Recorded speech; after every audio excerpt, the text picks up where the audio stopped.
كانت الجزيرة الرياضية على موعد مع سيرجيو بوسكيتس من أجل تحقيق حلم نجم عربي هو عبد الله عطيف.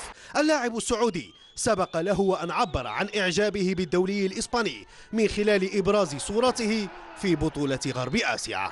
لحظة حظيت باهتمام كبير من قبل لاعب وسط البرصا الذي أصر على إهداء قميصين لعبد الله عطيف، واحد للمنتخب الإسباني وآخر لبرشلونة.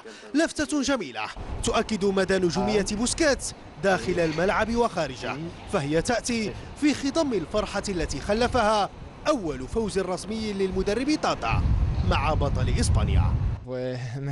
لقد سجلنا أفضل انطلاقة ممكنة، لعبنا الشوط الأول بطريقة رائعة، حققنا 3 نقاط مهمة للغاية وقدمنا صورة جيدة في الانطلاقة. أمام ليفانتي استعاد البرصا أشياء كثيرة افتقد لها في ظل غياب تيتو، خصوصا أن الفريق الكتالوني لم يترك أي مجال للخصم خلال 90 دقيقة.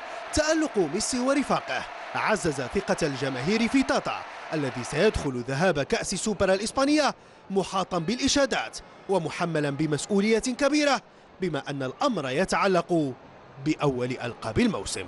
أشرف بن عياد، الجزيرة الرياضية، برشلونة.